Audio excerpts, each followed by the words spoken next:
As you'll see today, humans have been very ingenious when it comes to making people suffer. We've ripped out ribs for decoration and impaled people on perennial plants. And that's just the tip of the iceberg. On the face of it, we aren't really a very nice species at times, and if you don't agree with us, by the end of the show, we'll happily take that back.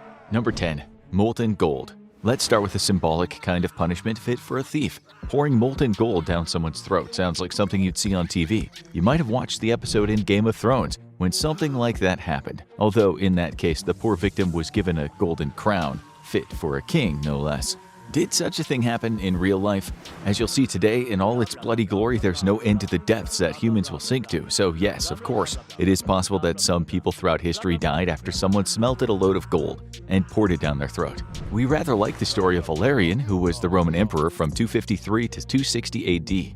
By all accounts, he was not a very nice guy, often persecuting Christians by taking everything they had and banishing them from Rome. When the mood took him, he also had them executed. But then he met his downfall after the Battle of Edessa in the year 260. He lost and subsequently became a prisoner of war to the Persian king, Shapur I. Shapur I was also a guy that didn't hold back when it came to punishing people. Once he had Valerian in captivity, for a while he just concentrated on humiliating him, using him at times as a footstool which he used to get on his horse. Valerian was a bit upset about this, as you can understand, and he offered Shapur a tempting ransom for his release. Shapur's response was, nah.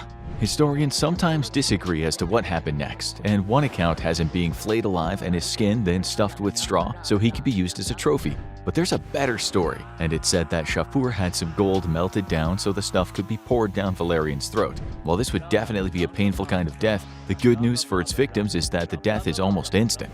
You don't swallow the stuff and think, "Ow, that's hot." Rather, your organs are immediately ruptured and you die due to pulmonary dysfunction and shock. The gold would take about 10 seconds to congeal, so even if you somehow lasted that long, your airways would be blocked. That's what might happen to the ever-greedy Marcus Licinius Crassus, the richest man in Rome who was famous for being part of that first triumvirate with the great Julius Caesar and the warmongering man we now call Pompey the Great. Crassus, not the best of the three when it came to war, lost a battle with the Parthians, and because he was so greedy, they gave him the molten gold treatment. But we can't talk about his punishment without mentioning the Spanish conquistadors, who, as you know, went over to South America and back in the day, stealing as much gold as they could. If anyone deserved the molten gold death, it was those guys. There's a great story published in the National Library of Medicine that discusses the death of a Spanish governor in Ecuador back in 1599. The natives of the Jivaro tribe had had enough of this guy hitting them with high taxes, so they kidnapped him and killed him by making him drink molten gold. It was this story that inspired a bunch of Dutch scientists to see what would happen if someone actually did that. But unfortunately, they couldn't get any humans to volunteer for the experiment. Instead, they used a cow, a dead cow, and indeed, they said the cause of death would have been from ruptured organs. As we said, it would have been over very quickly, but this next death would have been slow and very, very painful. Number 9. The spiked hair. As you probably heard, torture was very a la mode in Europe during the Middle Ages. Everyone got up to it, either as a form of getting a person to spill the beans, often where there were no beans to spill, or as a means of frightening people so they'd think twice about committing the same kind of crime. Usually the punishments were performed in public squares on market days. They were big events, rather like a heavyweight boxing match in today's times. Historians say people would travel for miles not just to see some blood being spilled, but also to sell their wares. Sometimes the event was the punishment of a witch, which happened to thousands of women back then. The condemned woman would be taken from town to town over a period of weeks. As we said, these events were big money spinners. One of the punishments was called the spiked hair. It basically involved a tool that looks similar to those devices that makes little holes in your lawn. The reason it got the name spiked hair is that when the torture was done, the victim would look a bit like a hare that's about to be roasted. The torture was said to have been quite popular in Germany, at least until Frederick the Great banned it in 1740. If you visit the museums there today, you'll find a few of the rollers still in existence. With enough rolling up and down someone's back, people would admit to almost anything. Ouch, ouch, ouch, ouch, ouch, okay, I turned my husband into a cat. Something like that. It's not mentioned in too many stories, just likely because in terms of punishment, this one was mostly used on regular folks, not powerful people or outright maniacs.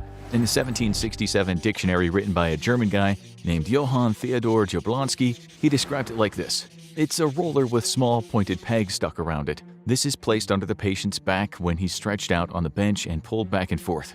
It may not have caused instant death like having gold forced down your throat, but it did tear a person's flesh to pieces. Not only would it have been very painful, but at the time and after, the victim would likely have died from an infection. Now let's head over to China, where slow deaths were all the rage. Number 8. The Kang. This punishment was really common, although it didn't always end in death. It doesn't sound too bad at first, though. Imagine you had committed a transgression. The authorities wanted to make an example out of you and leave you with a mark of shame, something which was not unusual in the past. The Europeans would often use branding, so a thief would get a T branded on his face. The Chinese had the Kang, right up until the 20th century, too. It was a wooden board fastened around someone's neck, usually with the crime they committed written onto the board. So when they went into public, they couldn't exactly blend into the crowd. If their crime wasn't a very severe one, they might have only worn the Kang for a day or two. And if people felt a bit sorry for them, they might have given them water or food. Remember that the board was so big a person couldn't get their hands to their mouth. If people didn't bother helping, they slowly died in shame, and this was not uncommon. There was an even worse punishment, though, kind of connected to the Kang. It happened to Chinese rebels in the year 1900. They were put inside a box with their neck fastened to some wood while they balanced on pegs. Each day the pegs were lowered a bit, so they died slowly from hanging. As you'll now see, for China, that was kind of tame. Number 7. The waist chop. Back when we were little, many of us used to love watching magic tricks, especially the ones where people were cut in half. Or at least you were supposed to think they were. But what would happen if that wasn't a magic trick, but a torture method instead? Waist chopping first became a thing in China during the Zhou dynasty, from 1046 BC to 256 BC. Though there are a lot of stories of it happening right up until the 18th century, they even had a word for it, zhan. It was supposed to be very slow and painful, although Chinese historians tell us that sometimes the victim was able to pay the executioner to either stab them somewhere fatal first, or at least pay to buy some kind of pain relief. The more cash you had, the less painful being tortured was. If the procedure started at the waist, as it usually did, it could go on for a long time before the person was dead. In fact, there's a story about an education administrator named Yu Hongtu who in 1734 went to the chopping block for giving the answers away to exam questions. The executioner took his time, and so Hongtu was able to use his blood to wipe the words miserable, cruel, and awful on the floor. Historians say that during this era, sawing someone in half replaced cooking someone to death as a form of punishment. We're not quite sure which one we'd prefer. Before some of you folks start criticizing the Chinese, you might want to know that the Europeans were also into sawing people in two, as were the people in the Middle East, Asia, and North Africa. Let's face it, it doesn't take a genius to know that this punishment would be frighteningly painful. There were two ways of doing it. One was to saw across the middle of the body, but we think the horizontal sawing style would have been much worse. Not that we'd like to have to choose. The ever-paranoid Roman Emperor Caligula had a thing for sawing folks, with some sources saying he did it even to members of his own family. The French did a bit of sawing when Napoleon was doing his thing, and there's some evidence that the Serbians did it to the Hungarians in the year 1850. The victims were men, women, and children, and it happened just after the Hungarian Revolution. There are instances of it happening pretty much all over the world. So, as disgusting and far-fetched as you might think it is, it definitely happened, and it did so many times. The most recent cases involved Cambodia's Khmer Rouge. According to witnesses whose testimonies were heard when the Khmer Rouge went on trial, sometimes the victim would be tied between two poles and sawed in two. The person's organs were then used to decorate nearby trees. If you know anything about the utter evil of this regime, you'll know this kind of thing was par for the course. Alright, now for something we know you've all thought about a time or another. Number 6. The Pit of Snakes. While sawing someone in half does make a bit of sense as it's cheap, convenient, and effective, you could easily believe that death in a pit of snakes didn't just happen. We mean, would a king or a leader really go out of his way to collect a bunch of snakes and keep them in a pit waiting for the time when he could throw a guy in? We found one website which said it was very common, but we reckon that's not exactly true. It wasn't common at all, and if it did happen, it only happened where the Vikings were plundering their way around Europe. Inscriptions of various objects say it occurred, but it's not always easy to separate truth from legend. In one Viking tale, Ragnar was captured by King Aella, the guy that ruled over Northumbria in northern England. In another story, it was the other way around and Aella was given a gruesome punishment we'll talk about later. But let's stick with Aella winning and the Vikings losing. In this particular legend, written in the 14th century, has Ragnar squirming around in a snake pit. The writers of the tale have him saying, "Fixed is the viper's harm, within my heart his mansion warm. In the recesses of my breast the writhing snake hath formed his nest." Guess he had time to write some poetry. As it was, the vipers in the pit could be true. There are around 200 subspecies of vipers, and they're found all over the planet. The rattlesnake is a viper, as is the cottonmouth, as is the pit viper, and they are not all the kind of animals you'd want to share a pit with. If you did, they'd bite you, and if no one helped you, you'd die a slow death. We don't know what kind of snakes England had back then, but the country has venomous adders, a kind of viper, right now. And they haven't killed anyone for 20 years, but we imagine if Mr. Ragnar was thrown into a pit of them, he would have eventually died. He would have become feverish, and because the hemotoxic venom had gotten into his blood cells and caused hemorrhaging, he might have started bleeding from the mouth.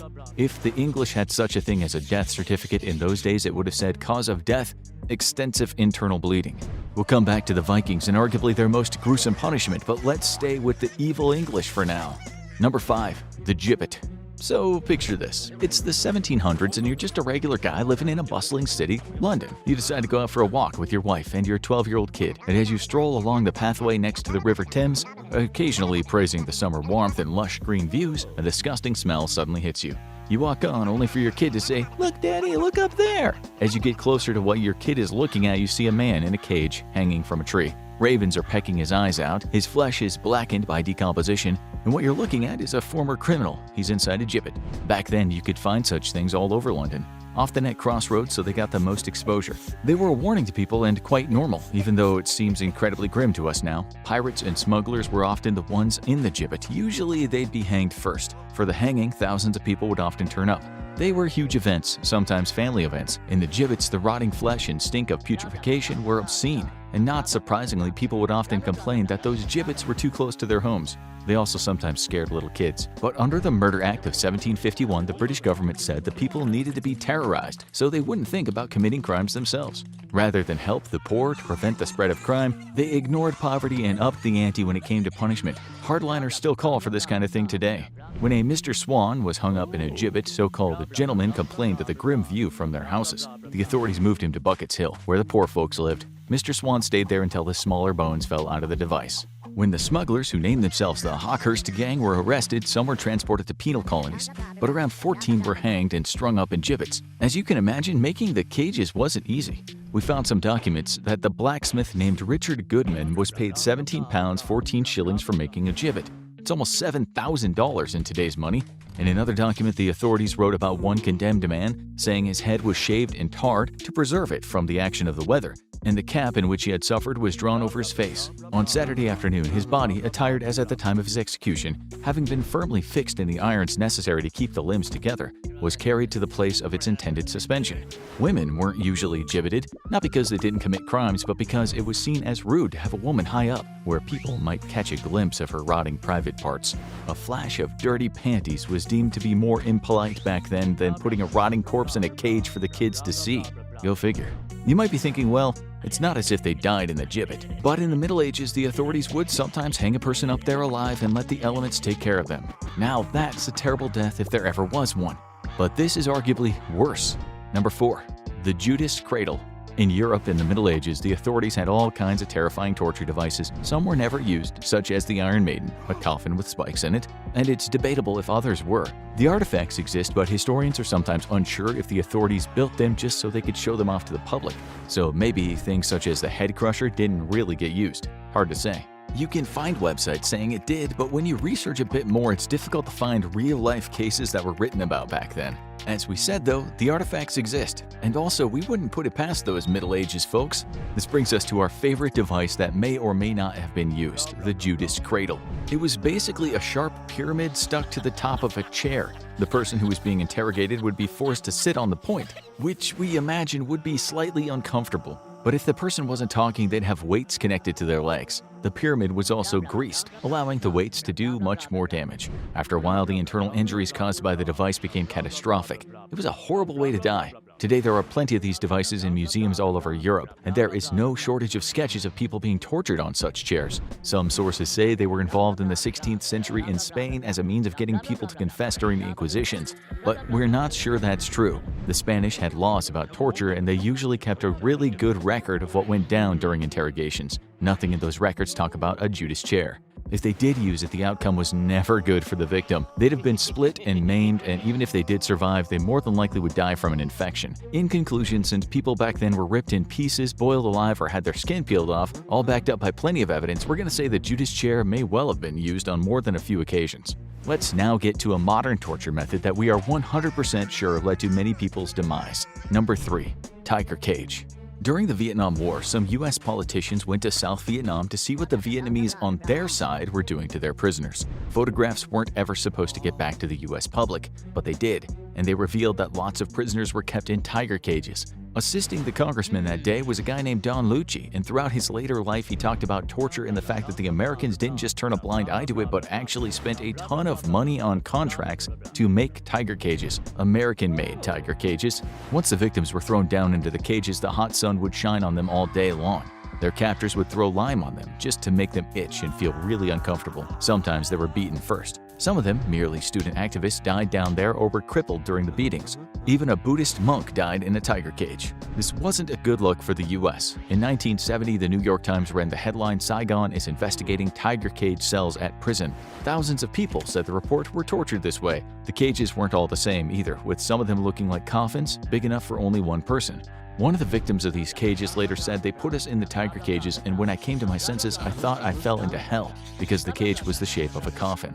This could lead to a slow and horrible death. The bloodied person would just lay there all day in his or her cage under the sun. Ants and sometimes snakes and centipedes could get in there with them. A Vietnamese museum later said thousands of prisoners died in the prison because they couldn't stand the tortures. This particular prison was built with American money and influenced by the CIA. As Mr. Lucci said, the U.S. paid the salaries of the torturers, taught them new methods, and turned suspects over to the police. After telling everyone about what was really going on, he had to get out of Vietnam for fear of his life. That straw that broke the camel's back was waking up one day to find someone had put a deadly two-step snake in his bed. So yeah, torture isn't just from the Middle Ages and ancient times. This one is also modern, but it belongs to another age, and it's frankly disgusting. Number 2. Bamboo torture. In the 19th century, when the British were helping the Siamese, or Thai, during the Siamese invasion of Kedah, a British Navy admiral and explorer named Sherard Osborne was present. He wrote down some of the things that he saw and turned them into a book that critics now say is culturally important. That's because not many Western people were writing books about Southeast Asia back in those days. Osborne talked about one of the most macabre things he'd ever seen in his life. It involved some Siamese soldiers, some Malay victims, bamboo shoots, and what he referred to as formidable lances. He said he'd seen the natives cook people to death, but what they did with a shoot of bamboo was nothing short of evil. In his own words, talking about the bamboo, he explained its lance-like point should enter his body and bring on mortification and death by piercing the intestines. In short, a slow mode of impaling. That's right, this guy was forced to sit on a bamboo shoot, and the shoot grew through his butthole and headed toward his intestines.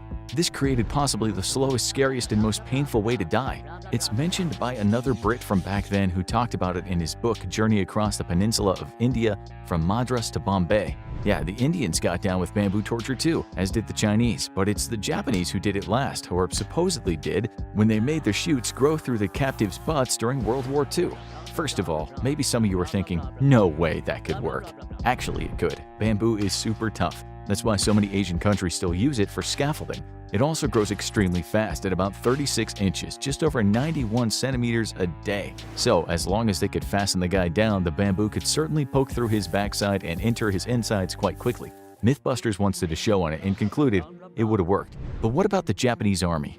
If you know what they did in their dreaded Unit 731 camps, you could quite easily believe they'd have some fun with bamboo. Indeed, one book we found said great pain was inflicted on prisoners by tying them with their anus on the top of young bamboo shoots, which would pierce them as the shoots grew every day. Some historians have questioned if this actually occurred, but as you've heard, quite a few people have talked about it. In fact, the BBC once wrote, tales were told by surviving prisoners and soldiers who found the mutilated bodies of their lost comrades, how the Japanese placed bamboo shoots under the tied-down Allied prisoner. This is the biggest ouch torture we reckon you can get. This next one's more of an torture, but thankfully it would have been over pretty quick. Number 1. The Blood Eagle. The person was first brought to a ceremonial chopping block where they were laid on their stomach. The executioner then took a really sharp knife and cut through the man's back with so much pressure that he severed the rib cage. That's part 1. The ribs were pulled through his back and were stretched out so they kind of looked like wings. But as they were very bony wings, then the man's lungs were stretched over them. Voila! An eagle. A bloody eagle. By this time, of course, the man was also dead as a dodo. It sounds too bad to be true, and the only evidence is in those old Viking legends. It's mentioned in something called the Orkneyinga saga from the 13th century. In this story, a guy named Harold I Fairhair, the first king of Norway, goes up to the rugged islands of what's now northern Scotland, and he gives the locals a hard time, as the Vikings were apt to do. It was on the island of Orkney that Harold's son, Halfdan Longleg, was executed because he'd taken out some Viking nobility. His death wasn't just about revenge, it was also about sacrificing Mr. Longleg to the god Odin. Here are some actual texts from the saga in translation. Earl Einar went up to Halfdan and cut the blood eagle on his back, in this fashion that he thrust his sword into his chest by the backbone and severed all the ribs down to the loins, and then pulled out the lungs, and that was Halfdan's death. Another case involved a formidable Viking warrior named Ivar the Boneless. Boneless, some historians say, wasn't related to a lack of courage or disability, but the fact that his John Thomas didn't always rise to the occasion. It's a long story, but do you remember the English king we talked about earlier, Aella, of Snake Pit fame? Well, Mr. Boneless outsmarted the king and captured him. Only the very worst punishment would do, so they gave him the blood eagle. The text in the saga reads, "And Ivar, the one who dwelt at York, had Aella's back cut with a blood eagle." Were the Vikings making this up? Possibly, but they were a rough bunch from time to time, so we'll give them the benefit of a doubt. Now you need to watch the worst amusement park ride disasters, or have a look at this gruesome video, why escalator accident is the worst way to die.